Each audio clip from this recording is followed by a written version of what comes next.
Assalamualaikum warahmatullahi wabarakatuh. Waalaikumsalam warahmatullahi wabarakatuh.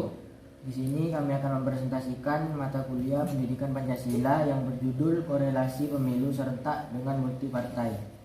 Sebelumnya saya ucapkan terima kasih kepada teman-teman yang telah menyaksikan presentasi kami dan dosen pengampu Ibu Rohimatus Sofia SSI MSD. Sebelumnya perkenalkan, nama saya Arif Iman Hakim NIM 25.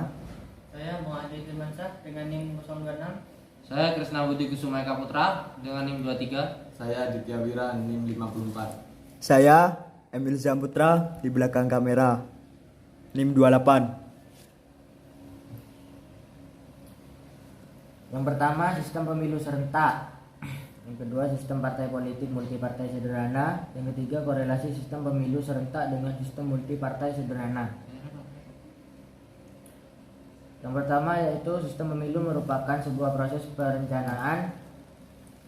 Sistem pemilu serentak. Sistem pemilu merupakan sebuah proses perencanaan, pelaksanaan, dan evaluasi kebijakan pemilu dalam rangka menciptakan pemilu yang berkualitas dan akuntabel.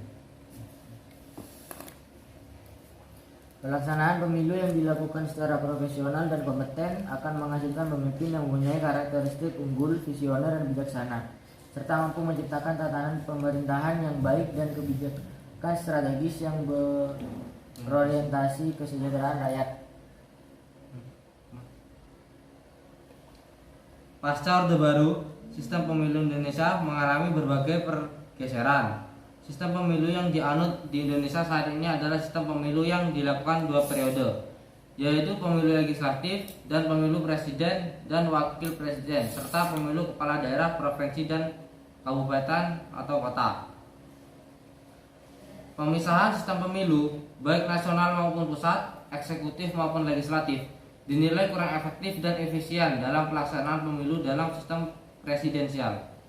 Di samping menimbulkan berbagai konflik yang terus berkembang dengan berbagai kepentingan kelompok atau individu, efisiensi anggaran juga berpengaruh besar dalam kerangka pengeluaran pemerintah terhadap pelaksanaan pemilu.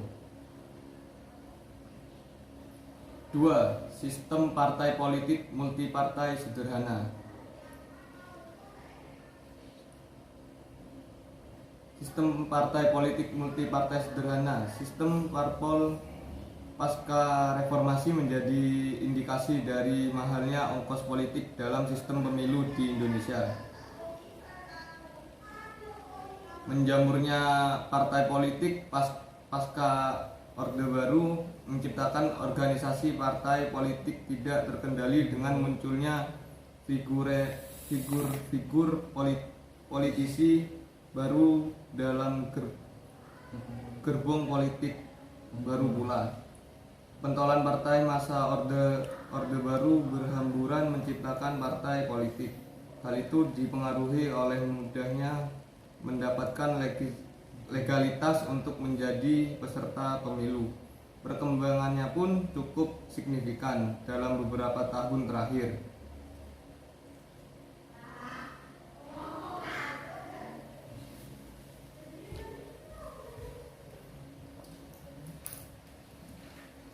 Tercapainya pemilu yang efisien dan efektif ditentukan pola oleh sistem partai politik sebagai peserta pemilu. Sistem partai politik pada pemilu 2014 masih terbilang sangat banyak dengan 12 partai politik nasional dan 2 partai politik lokal di Aceh.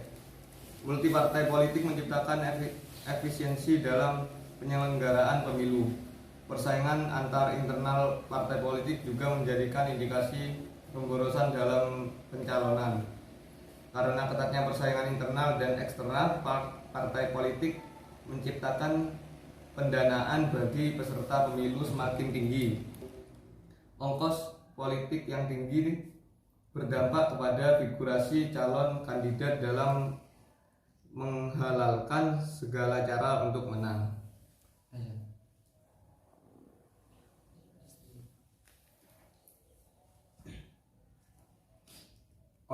Konflik pemilu juga semakin tinggi dengan banyaknya partai peserta pemilu. Korelasinya berada pada pendukung partai atau personal calon dengan berbagai kepentingan yang dibawanya. sehingga kondisi ini memungkinkan kurang kondusifnya pelaksanaan pemilu saat masa kampanye atau pada pelaksanaan dan setelah pemilu. Realitasnya sering ditemui di berbagai pesta demokrasi pemilu, baik pemilu nasional maupun pemilu kada, yang berakhir dengan bentrok antar pendukung salah satu kandidat atau antar masa partai politik.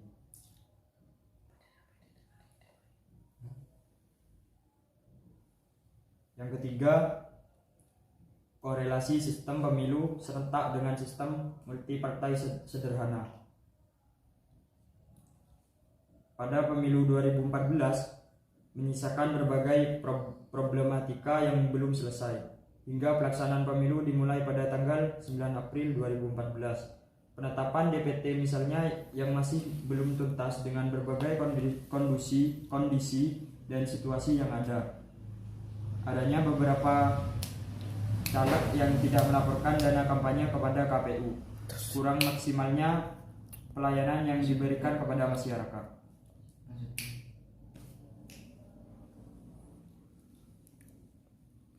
Konfigurasi itu berdampak kepada kebijakan pemerintahan dalam sistem presidensial melalui sistem pemilu yang dipisahkan antara pemilu legislatif dan presiden dan wakil presiden, memberikan implikasi terhadap pelaksanaan pemerintah yang dikepalai oleh presiden sebagai kepala negara.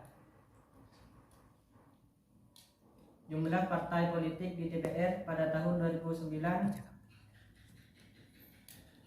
sebanyak 9 parpol, walaupun hal ini dinilai menurun dari tahun 2004 yang mencapai 16 parpol di parlemen. Namun dianggap masih terlalu banyak dalam komposisi sistem presidensial. Jumlah parlemen di pusat maupun di daerah yang sistem terlalu banyak mengakibatkan lemahnya sistem pemerintahan dengan sistem presidensial. Hal itu disebabkan karena koalisi yang dibangun dengan berbagai parpol yang ada di parlemen dengan berbagai kepentingan dan politisasi kebijakan, sehingga menimbulkan sebuah konflik yang terus berkelanjutan dalam berbagai penetapan keputusan yang diambil oleh pemerintah. Sekian presentasi dari kelompok kami. Bagi teman-teman atau dosen, apakah kalau jika ingin bertanya silahkan kami Akan kami tampung jawabannya. Tampung Dendi. Sekian presentasi dari kelompok kami. Kurang lebihnya mohon maaf. Wassalamualaikum warahmatullahi wabarakatuh. Waalaikumsalam warahmatullahi wabarakatuh.